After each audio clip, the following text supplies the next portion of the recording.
Alright, you guys, today I'm going to show you how to make this strawberry trifle. Welcome back to Misha's Corner. These are the strawberries I'll be using. I got 2 packages of the strawberry and the pound cake because I just, wasn't sure how much I would need for the bowl thingy. And so that's why I bought 2 of everything, and I almost used everything, so it was worth buying 2 of both. So now I'm gonna chop up my strawberries. At this point, I couldn't decide how I wanted to chop my strawberries, and look at me, cut it right down the middle, knowing good and well that's not how I wanted it. And so I regrouped, as you can see, and I got it together. And now this is the way I choose to chop it. Now for you, if you don't like these, shapes, diamond shapes, whatever, you can chop it however you want. I mean, it's really, just don't chop it big and thick. Like, you don't want big, thick hunks of strawberries going throughout the trifle. And so, yeah, and this recipe or dessert is great for any picnic or a gathering or a cookout, and so it's just great. It's super delicious as well and easy to put together. So for the first step, we're going to macerate these strawberries and have some sugar, my oranges, mandarins, whatever you want to call them. If you don't have oranges, use lemons or limes. I mean, at this point, it really doesn't matter. You just need some citrus.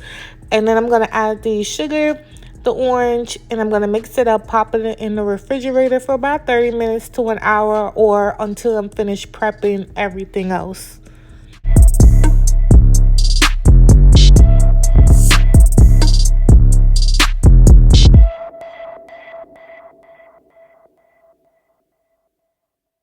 Now that the strawberries are prepped, I'm on to the pound cake. I'm going to slice it in 2 slices right down the top, the middle. As you can see, you have 3 here, and then you're going to do 2 again, and you have 3 here, and then you're going to turn it, and you have 8.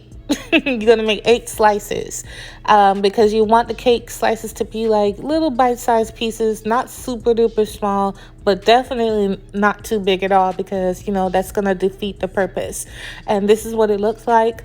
So now that's put to the side. Let's work on the third step. So I have softened cream cheese. Now if your cream cheese ain't softened, listen, you're going to ruin this step. Your cream cheese needs to be softened all the way. If you got to pop it in the microwave, pop it in the microwave. I added my instant vanilla pudding mix and the milk, and you want to mix this up really, really well. Remember, all ingredient measurements will be in my description box. Don't forget to hit that subscribe button and drop me a comment. Let me know what you think. To finish this off, I added some vanilla and some whipped cream, and that's it for the third step. Okay, now you can make your own whipped cream, or buy your own whipped cream. It's totally up to you. So once you start mixing in the whipped cream, it gets nice and fluffy and just manageable and just delicious. Remember, instant pudding sets up like almost immediately. It's like 5 minutes or so. And so, and that's it. It's done. That step is done. Also, don't be laughing at me, okay? Because y'all know I'm old school. I ain't got no electric mixer. So if you have an electric mixer at home, make sure you use the electric mixer with the cream cheese and pudding part, or a hand mixer. I didn't have one, so I used the whisk. So now I'm going to do bread. I'm going to do the cream cheese mixture, and then I'm going to do strawberries, and just repeat the process. As you can see, the strawberries accumulated a lot of liquid, which is great because it's going to moisturize the bread and get everything nice and like cohesive and, delicious. So I added my first layer of strawberries, and that's when I knew I was on the right track, because it started looking more and more beautiful, and I was obsessed.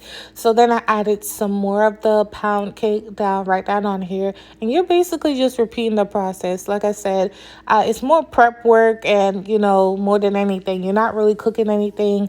It's just more prep work. Yes, this can be done the night before and just keep it in the refrigerator. It's even better the next day. So now I'm adding the second layer of the cream cheese mixture, and then now I'm adding another layer of the strawberries, and then I'll show you guys what it looks like completed.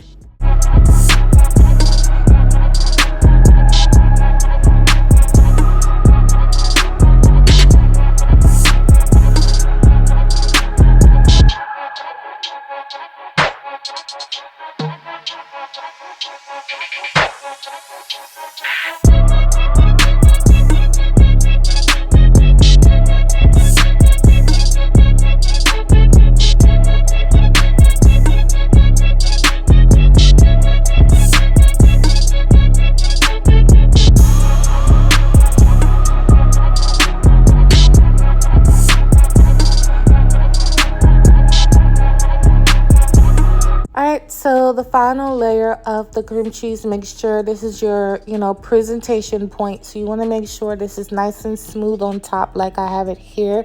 So just make it nice and cute if you care, if you care.